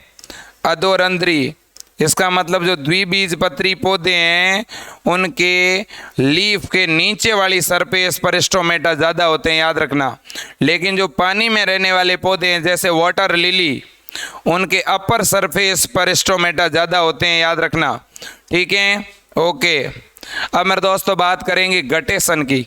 गटेशन का मतलब होता है बिंदु स्राव। गटेशन, एनिमेशन को ठीक से देख लें, आपने इस प्रकार का प्रोसीजर जरूर देखा होगा। यहाँ पर ट्रांसपायरेशन और गटेशन क्या एक ही फिनोमिना है क्या?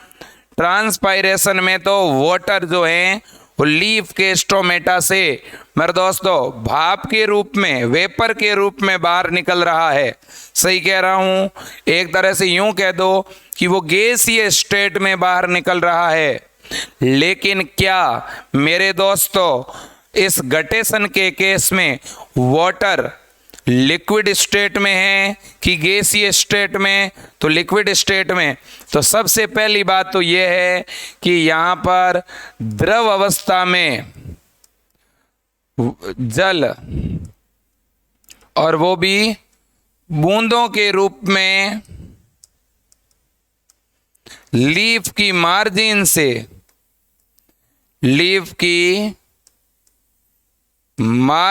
से क्या होता है? एक्सक्रिएट। मेरे दोस्तों देख सकते हो, ये लीफ का मार्जिन है, यानी ये पत्ती का किनारा है, और इस लीफ के मार्जिन से अगर वाटर मेरे दोस्तों ड्रॉप के रूप में बाहर की तरफ एक्सक्रिएट हो रहा है, तो इस प्रोसीजर को, इस फिनोमिना को हम क्या कहते हैं मेरे दोस्तों? याद रख लेना, इस प्रोसीजर को हम कहते हैं, और आपको ये ड्रॉपलेट दिखाई भी दे रही होगी मेरे दोस्तों, ठीक है ना। इस पूरे प्रोसीजर को हम कहते हैं गटेशन यानी बिंदु स्राव। तो गटेशन में दो चीज़ें याद रखनी। क्या दो चीज़ें सर? एक तो गटेशन स्टोमेटा से नहीं होता, गटेशन में वाटर जो है वो गैसीय स्टेट में रिलीज नहीं होता। और नेक्स्ट है गटेशन सर डे में चलने वाला फिनोमिना नहीं है, ठीक है ना। जबकि ट्रांसपायरेशन में क्या था, ट्रांसपायरेशन डे में चलता है, वाष्पोत्सर्जन दिन में चलता है। दूसरा वाष्पोत्सर्जन मेरे दोस्तों स्टोमेटा के थ्रू होता है, रंध्रों के द्वारा होता है। और मेरे दोस्तों याद रख लेना जो वाष्पोत्सर्जन है वो सनलाइट पर भी डिपेंड करता है, प्रकाश पर डिपेंड करता है, और भी बहुत सारी चीज़ें हैं जिन पर डिपेंड करता है। ठीक है ना। तो यहाँ पे मेरे दोस्तों पत्तियों के जो किनारे हैं उन किनारों से जल का बूंदों के रूप में निकलना क्या कहलाता है, गटेशन। ठीक है ना। और गटेशन में सबसे ज़्यादा इंपॉर्टेंट भूमिका निभाता है हाइडाथोड। हाइडाथोड को बोलते हैं जल रंध्र। क्या कहते हैं हाइडाथोड को, जल रंध्र। जल रंध्र के थ्रू, हाइडाथोड के थ्रू क्या होता है मेरे दोस्तों, गटेशन। हाइडाथोड के थ्रू क्या होता है, गटेशन होता है मेरे लाडलो। इस बात को हमें याद रखना ही पड़ेगा। ठीक है ना। अब मेरे दोस्तों आप कहोगे सर हाइडाथोड में और स्टोमेटा में क्या फ़र्क है। मेरे दोस्तों इन लीफ का जो ये मार्जिन है, जैसे ये एक लीफ है,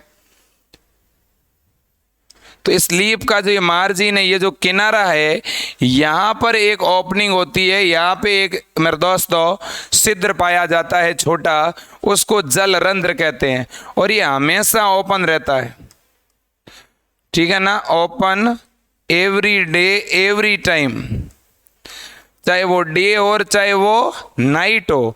याद रख लेना हाइडाथोड के थ्रू क्या होगा, गटेशन। हाइडाथोड के थ्रू वाटर जो है वो ड्रॉप के रूप में, यहां से वाटर ड्रॉपलेट के रूप में क्या होगा मेरे दोस्तों, रिलीज होगा। तो आप ये कह सकते हो through the leaf margin release droplet of water is also known as guttation। याद रख लेना गटेशन एक ऐसा प्रोसीजर है जिसमें वाटर के ड्रॉपलेट रिलीज होते हैं लीफ के मार्जिन से बाय हाइडाथोड। ठीक है ना। जल रंध्र की सहायता से पत्तियों के किनारों से पानी का या जल का बूंदों के रूप में निकलना क्या कहलाता है मेरे दोस्तों, बिंदु स्राव या गटेशन। एक बात और है मेरे दोस्तों, गटेशन के प्रोसीजर के द्वारा जो वाटर रिलीज होता है, क्या वो वाटर प्योर होता है? बिल्कुल भी नहीं, वो वाटर प्योर नहीं है, क्योंकि उसमें प्लांट की लीफ के अंदर, प्लांट के रूट के अंदर के बहुत सारे ऑर्गेनिक मटेरियल, ऑर्गेनिक साल्ट उसमें मिला हुआ है, तो वो प्योर नहीं होता। तो कई बार पूछ लिया जाता है क्या गटेशन के द्वारा जो वाटर निकला है उसमें कार्बनिक पदार्थ या लवण होते हैं या वो वाटर प्योर होता है? तो वो वाटर प्योर होगा क्या? नहीं। क्या उसमें कार्बनिक पदार्थ उपस्थित होंगे क्या? यस। तो वो पूरी तरह से प्योर नहीं है। ओके, आगे बढ़ते हैं। अब बात करते हैं ब्लीडिंग की। ब्लीडिंग को मेरे दोस्तों रस स्राव कहते हैं। क्या कहते हैं? रस स्राव। ये ब्लीडिंग कैसा प्रोसीजर है सुनो। जैसे मान लो मेरे दोस्तों हमारे शरीर में कहीं कट लग गया, घाव लग गया, जब कट लगेगा तो ब्लड बाहर की तरफ निकलेगा कि नहीं निकलेगा? ऐसे ही आपने देखा होगा कुछ ऐसे प्लांट होते हैं मेरे दोस्तों, जैसे रबर का जो पौधा होता है, ठीक है ना मेरे दोस्तों, या जो आक का पौधा देखा होगा आपने, कैलोट्रोपस का, ठीक है ना। इसी तरह से यूफोर्बिया देखा होगा, ठीक है ना, एलोवेरा देखा होगा। उनके अंदर मेरे दोस्तों क्या होता है, अगर आप कट लगा दोगे तो अंदर से एक लेटेक्स बाहर आएगा। अंदर से क्या बाहर आएगा? लेटेक्स बाहर की तरफ निकलेगा। तो मेरे दोस्तों याद रखना कि जब भी किसी भी प्लांट के ऊपर कोई चोट लगती है, घाव लगता है, तो ऐसी परिस्थिति में उससे लेटेक्स रिलीज होता है। और याद रख लेना उस लेटेक्स के रिलीज होने का ये जो फिनोमिना है, ठीक है, उसी को हम ब्लीडिंग कहते हैं। तो मेरे दोस्तों याद रख लेना, ठीक है, इसमें क्या होगा, प्लांट के बॉडी पार्ट के क्षतिग्रस्त होने पर लेटेक्स के समान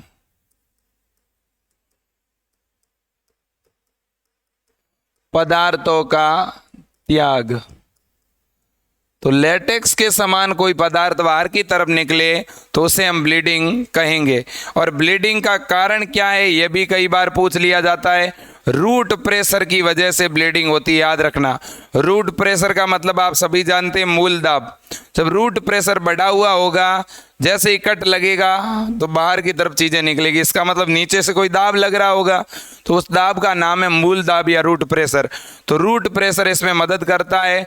और यहाँ पे एक रस बाहर की तरफ निकलता है, एक सेप बाहर की तरफ रिलीज होता है, और वो जाइलम वेसल्स के थ्रू बाहर की तरफ निकलता है। तो याद रख लेना, जब प्लांट के शरीर पर क्या लगेगी मेरे दोस्तों, कोई चोट, उसका बॉडी पार्ट जब कोई रैप्चर्ड होता है, ठीक है ना, प्लांट का बॉडी पार्ट जब रैप्चर्ड होगा तो एक सेप बाहर की तरफ रिलीज होगा, और इस सेप ये जो रिलीज हो रहा है ये स्पेसिफिक जाइलम वेसल्स के थ्रू रिलीज हो रहा है, और इसके बाहर रिलीज होने का सबसे मुख्य कारण है रूट प्रेशर। ठीक है ना, तो यहाँ से MCQ भी पूछा जा सकता है आपसे, ठीक है ना, कि ब्लीडिंग के लिए रेस्पॉन्सिबल प्रेशर, ब्लीडिंग के लिए रेस्पॉन्सिबल प्रेशर कौन सा है? आंसर क्या होगा? Root pressure. और अगर मैं इसी तरह का एक और MCQ आपके लिए बनाऊं, और मैं अगर आपसे मेरे दोस्तों पूछूं कि बताइएगा जो आपका जो पैसिव वाटर एब्जॉर्प्शन है, ठीक है ना, जो निष्क्रिय जल का मेरे दोस्तों अवशोषण है, ठीक है ना, उसके लिए आवश्यक, उसके लिए नेसेसरी प्रेशर कौन सा है?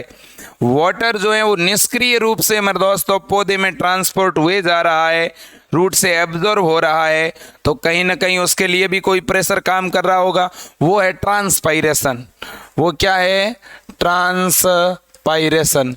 क्वेश्चन पूछा जा सकता है, ट्रांसपायरेशन या वाटर को क्या करने का काम करता है? पुल। ठीक है, एक और MCQ आपसे पूछूंगा, ठीक है ना मेरे दोस्तों, याद रख लेना, रूट प्रेशर जो है वो रूट प्रेशर मेरे दोस्तों किस तरह के वाटर एब्जॉर्ब को कंट्रोल करता है? एक्टिव की पैसिव? एक्टिव।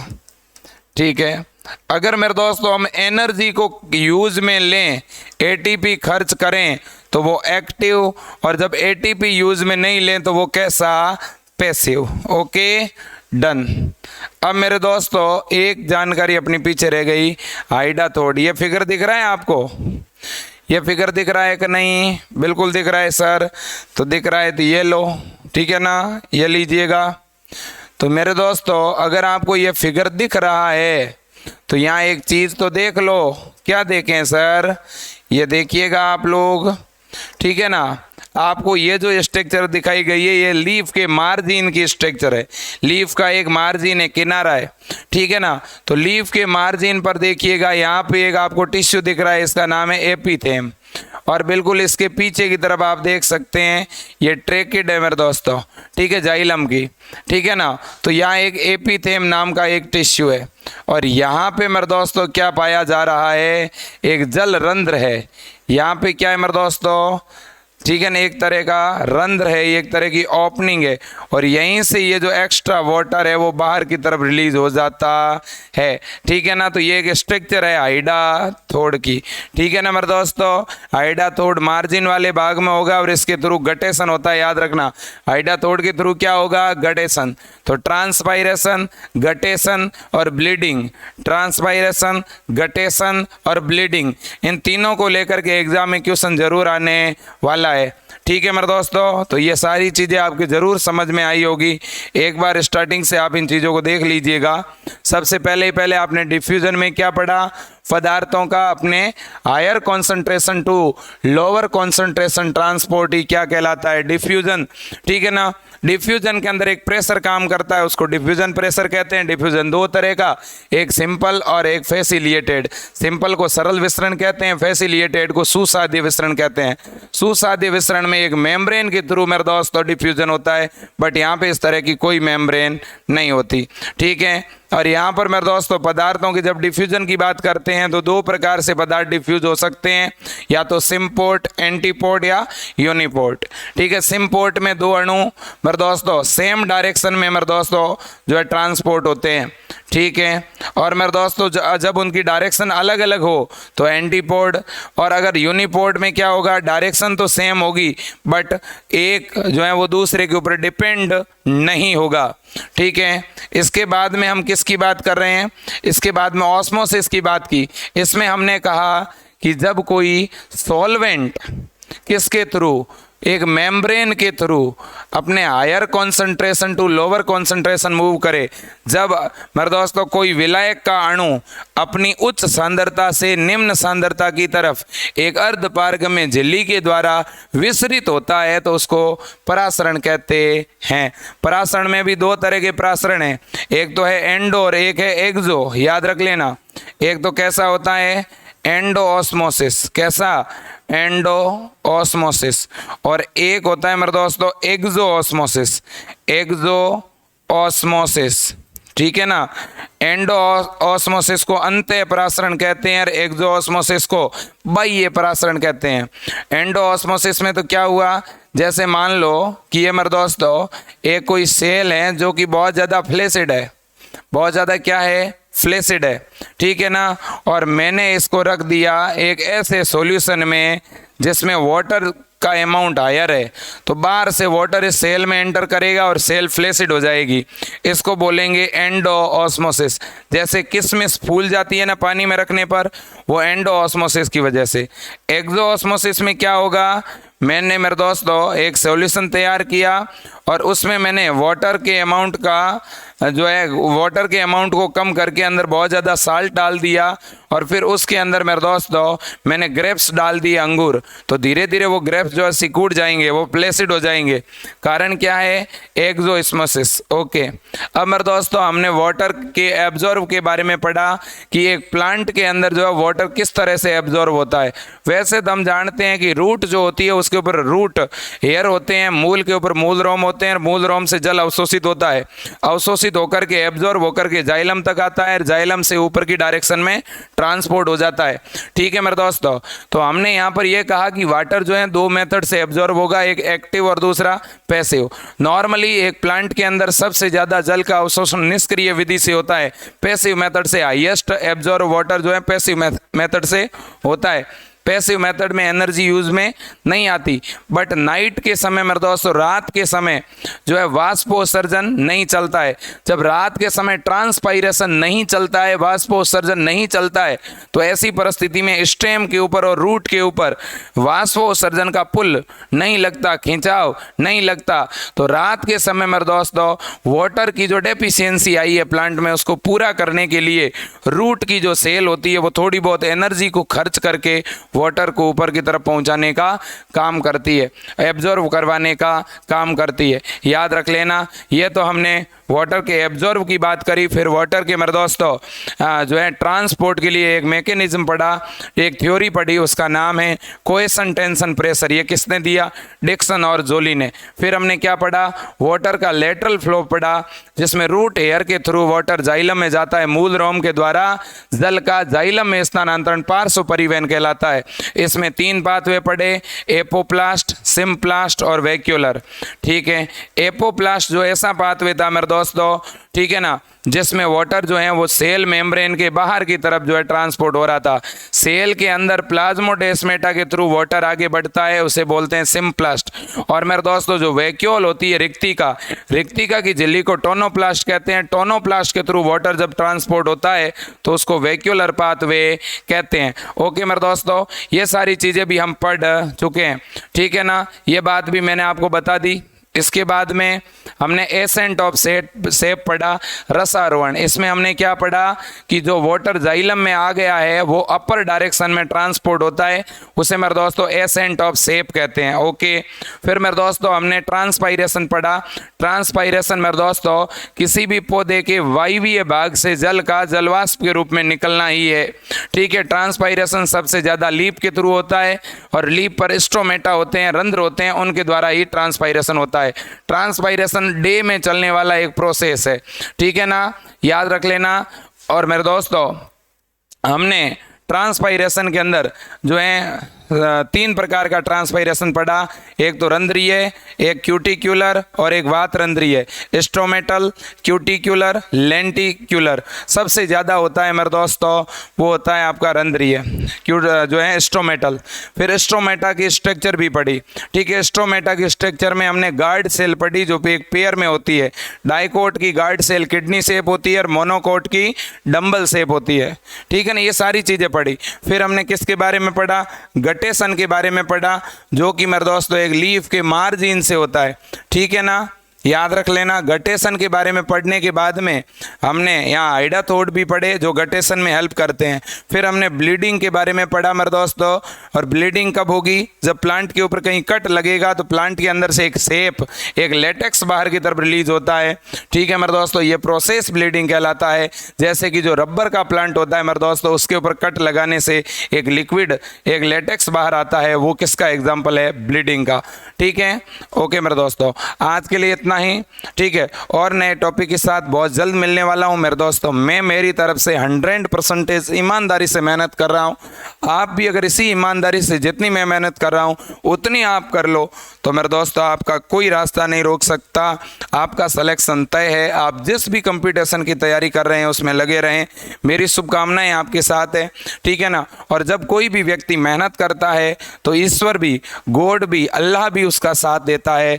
मेरे दोस्तों मैं ये कहना चाहता हूं, जब हम खुद से मेहनत करते हैं, जब हम सेल्फ स्टडी करते हैं तो ऐसी परिस्थिति में, ठीक है, हमारा भी जो कॉन्फिडेंस लेवल है वो एक तरह से तैयार होता है। तो कहीं ना कहीं खुद पढ़ने की आदत डालिएगा।